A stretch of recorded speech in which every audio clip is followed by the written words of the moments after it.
Trước khi bắt đầu, nếu bạn đang tìm kiếm sách để học IELTS hiệu quả, thì đây là những cuốn sách chúng mình khuyên dùng. Nó có thể giúp bạn đạt điểm IELTS từ 7.0 tới 8.0. Bạn hãy xem ở phần giỏ hàng trong kênh nhé.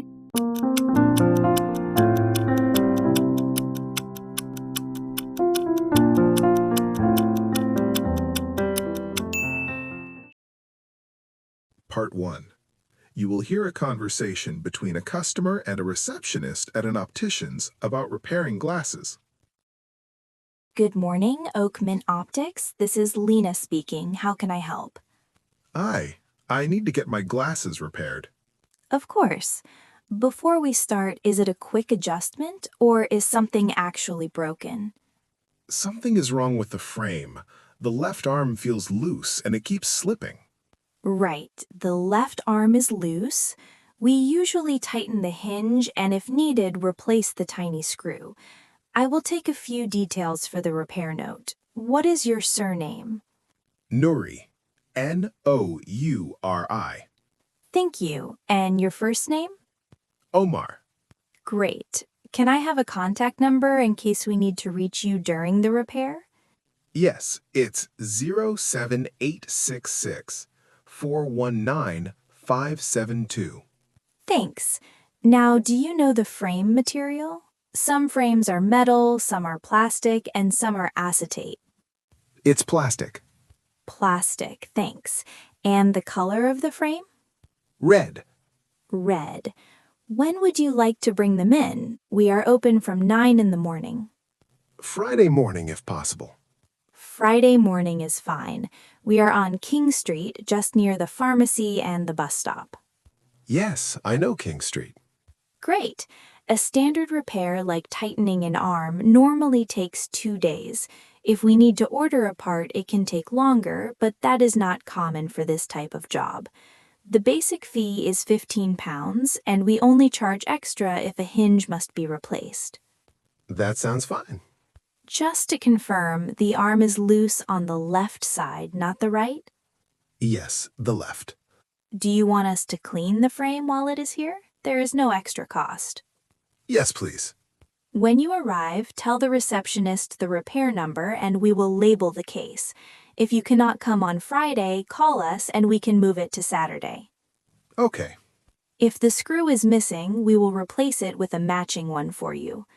Lastly, do you want updates by text or email? Text, please. No problem. I will create the booking now. Your repair number is RM3184. Please quote that when you come in. Great, thank you. You're welcome. See you Friday morning.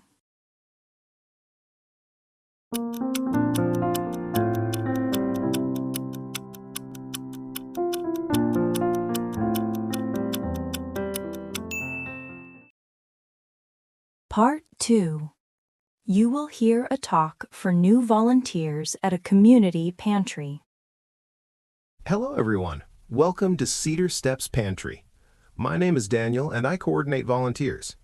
Today I will explain how the pantry works on a normal shift and what we expect from you.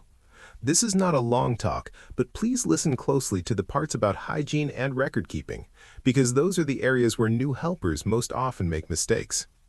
First, a quick point about our members. Each household has a membership card and they can visit once a week. The number of items they receive depends on household size, so you must check the card before you pack anything. If a family brings a friend or a neighbor to collect for them, that is allowed, but only if the collector has the card with them.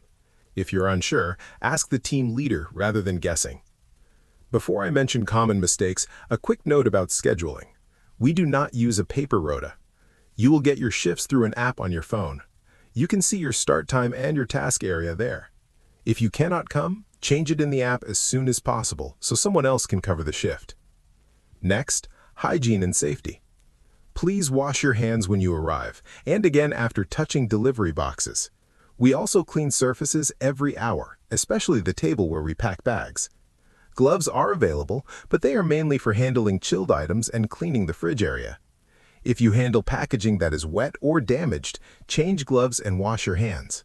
If you feel unwell, do not come in and message the team leader. Now I want to mention 2 common mistakes. One is using the wrong shelf label. Some tins look very similar, especially when the brand and color are the same, so check the shelf label carefully before you hand anything out. The second is forgetting to write down the batch code for chilled food. We must record batch codes so we can trace items if there is a problem later. The batch code is usually on the sticker near the date, and it only takes a moment to write it in the log. Finally, the different tasks. At intake, you sort deliveries and put items into the correct crates. This job needs good organization because you follow a simple order. Check the date, place the item in the correct crate, and keep the area tidy. At the front desk, you greet members and explain the limits politely, so confident speaking is useful. For expiry checks, you follow the same routine each time and check dates in the same order, so a strong memory for routine steps helps. For packing bags, you count items based on household size, so basic arithmetic is useful. For cleaning the fridge area, careful hygiene awareness is essential, and you must use the correct spray and cloths. That is the overview. In your first shift, you will shadow someone, and you can ask questions at any time. Thanks again for volunteering today.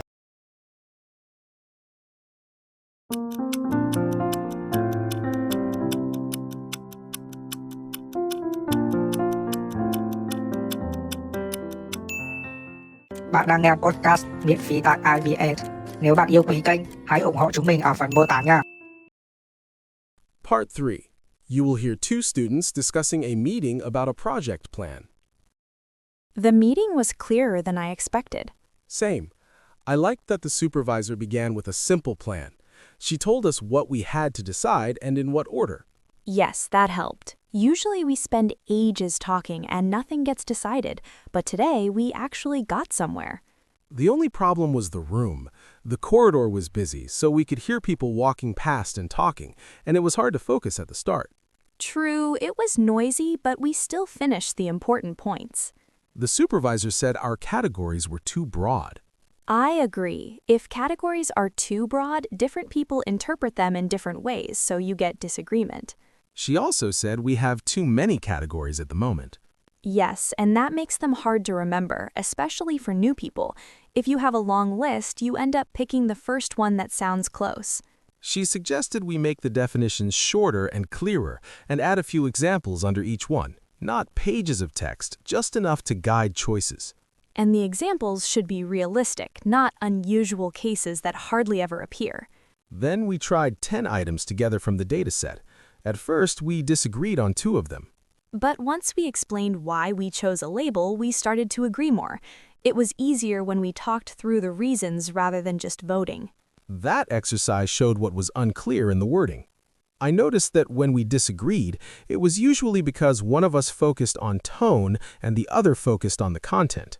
Yes, one message sounded friendly, but the point was still a complaint about delivery time. That is why examples will help. If the guide shows a short message and says which label to use, people will follow the same pattern. We should keep each example short, maybe 1 or 2 sentences. If it's too long, people remember the story, not the label. The supervisor said we do not need an example for every situation, just the common ones we see again and again. She also suggested adding a note about what a label is not so people don't confuse it with another one. And if we reduce the list of categories, there is less overlap. That links to weekly checks. If we check regularly, we can spot confusion early and fix the guide. The check can be simple. We label a small set separately, compare, and talk through any differences. Weekly checks keep consistency.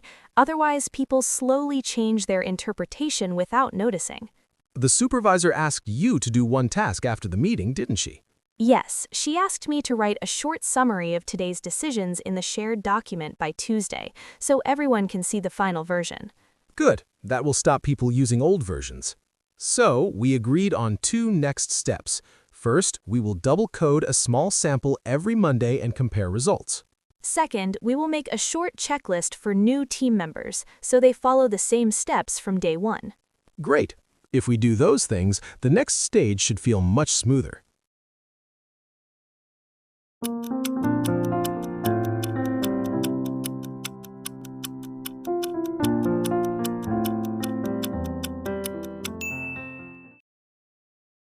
Part 4. you will hear a lecture about aerosols and air quality. Today's lecture is about aerosols. Aerosols are tiny particles in the air, often too small to see one by one. You can think of them as a thin mixture of dust, droplets, and smoke that can stay floating for a long time. Some aerosols are produced directly, for example, soot from engines or smoke from cooking. Other aerosols form in the atmosphere when gases react and create new particles. A simple way to understand this is to imagine a gas changing into a solid or a liquid. When a gas reacts, it can make a new compound. If that compound does not stay as a gas, it can condense and become part of an aerosol particle. This is why air pollution can increase even after the original emission has stopped. Scientists often measure PM10. This means particles smaller than 10 micrometers. PM10 is larger than PM2.5, but it is still small enough to enter the lungs and irritate the airways. People with asthma often notice symptoms when PM10 is high. It can also cause coughing or a tight chest, especially after exercise. Composition matters as well. In many cities, sulfates add a large part of particle mass. Sulfates can come from reactions involving sulfur dioxide, which may be released by industry or shipping. The exact mix changes by place and season, but sulfates are a common component in urban air. Weather also matters. When humidity is high, particles can grow because they absorb water. A particle that is dry can become larger and heavier when it takes in moisture. This growth affects how they scatter light, so the air may look hazy even if emissions are not changing much. It also affects some sensors because the sensor may respond to the larger, wetter particle. Indoors, aerosols can enter from outside through small gaps around doors and windows. Indoor activities also matter, and people often forget that. Frying is a common source of indoor particles because hot oil releases tiny droplets and smoke. Burning candles can do something similar. Even vacuuming can raise dust if the vacuum has a poor filter. To reduce indoor particles, people can use portable filters. A portable unit is most effective in a smaller room with the door closed. If you use a filter in a large space with windows open, outdoor air keeps replacing what you've cleaned. It is also important to change filters when they are dirty, because a clogged filter does not work well. Finally, measurement. Low-cost sensors are useful for trends, but they need calibration checks to stay accurate. Two sensors of the same model can give different readings if they have been used in different conditions. If you look at the pattern over time, you often learn more than from a single number. Public alerts often refer to the Air Quality Index because it is simple for the public to follow. The index combines information so people can decide whether to limit outdoor exercise or take extra care. Let me add a few practical points. If you are checking air information on your phone, look at both the index and the short description, such as good, moderate, or unhealthy. These words are designed for the public, so you do not need to interpret the raw units yourself. When the index rises, sensitive groups including children, older adults, and people with heart or lung conditions should reduce long outdoor activities. In cities, monitors are placed at different locations. A monitor near a busy road can read higher than one near a park, even on the same day. That does not mean one is wrong. It reflects local sources. If you use a home sensor, keep it away from direct cooking fumes and do not place it next to a humidifier because humidity can affect readings. Calibration checks can be simple. Some projects compare a low-cost sensor next to a reference station for a short time. Others follow the manufacturer's routine, which may include cleaning the air inlet and checking the device with a known filter. The goal is not perfect accuracy, but a reliable trend. If you remember one message from today, it is that aerosols are affected by sources, chemistry, and weather. That's why the air can change quickly and why a clear, simple index is helpful. For your own home, focus on reducing indoor sources, using filters when needed, and checking the air quality index before planning long outside walks or runs today. Bạn đang nghe podcast miễn phí tại IELTS. Nếu bạn yêu quý kênh, hãy ủng hộ chúng mình ở phần mô tả nha.